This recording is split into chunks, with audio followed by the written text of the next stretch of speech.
বৃক্ষরোপণ এটি যেন আমাদের দায়িত্ব বা কর্তব্য নয়, এটি যেন আমাদের জীবনের একটি সংকল্প হয়ে দাঁড়ায়।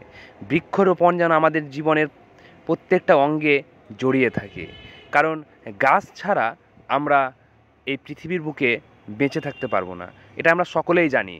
কিন্তু সেই গাছ নিয়ে আমাদের অঙ্গীকারবদ্ধ হতে হবে এবং বৃক্ষরোপণ করতে হবে।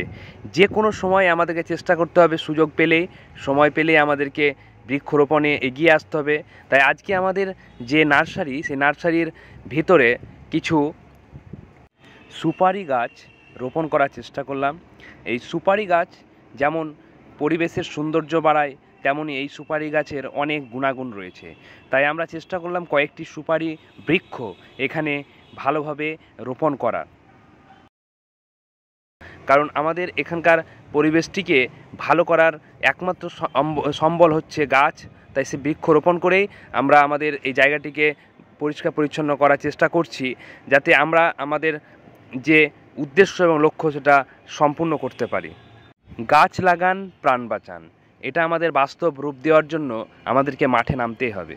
তাই আমাদের বাস্তবে রূপ দিতে গেলে এইভাবে আমাদের চেষ্টা করতে হবে প্রত্যেকটি মুহূর্তে, এবং যে কোনো সময় আমাদেরকে বৃক্ষরোপণে এগিয়ে আসতে হবে। তাই আমি চেষ্টা করি আমাদের যতটা সাধ্য সেই সাধ্য মতো আমরা বৃক্ষরোপণ করি এবং বৃক্ষরোপণ করার চেষ্টা করি। এখন দেখতে পাচ্ছেন একটি কৃষ্ণচূড়া বৃক্ষ, এটি প্রায় 10 ফুটের উপরে।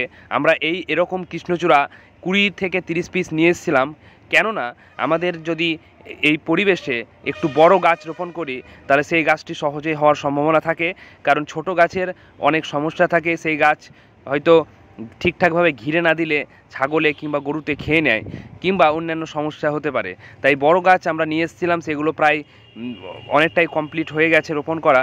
তার মধ্যে এখানে একটি জায়গা, যেখানে আমাদের রোপণ করার একটা জন্য এখানে নির্দিষ্ট একটা জায়গা ছিল, সেখানে আমরা চেষ্টা করছি এই কৃষ্ণচূড়া গাছটি রোপণ করার।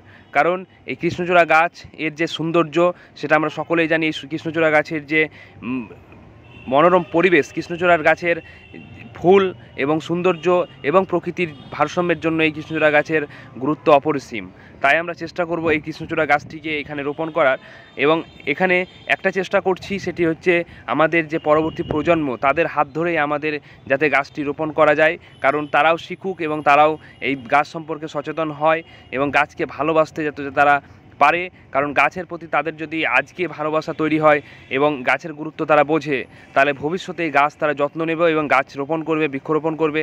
তাহলে আমাদের প্রকৃতি অবশ্যই তার যে সঠিক জায়গা এবং তারা যেভাবে প্রকৃতি ভারসাম্য হারাচ্ছে সেটা অবশ্যই হারাবে না, কারণ পরবর্তী প্রজন্মই হচ্ছে এই আমাদের আজকের দিন থেকে তাদেরকে তৈরি করতে হবে এবং তাদেরকেও এই প্রকৃতি সম্পর্কে ধারণা দিতে হবে। তাই এই ছোট্ট বাচ্চার হাত দিয়েই আমাদের আজকে এই বৃক্ষরোপণ সম্পূর্ণ করার চেষ্টা করলাম, কারণ তাদের যে আগ্রহ, সেই আগ্রহ আমাদেরকে অবশ্যই লক্ষ্য রাখতে হবে এবং দেখতে হবে তাদের গাছের প্রতি তাদের যে সম্পর্ক।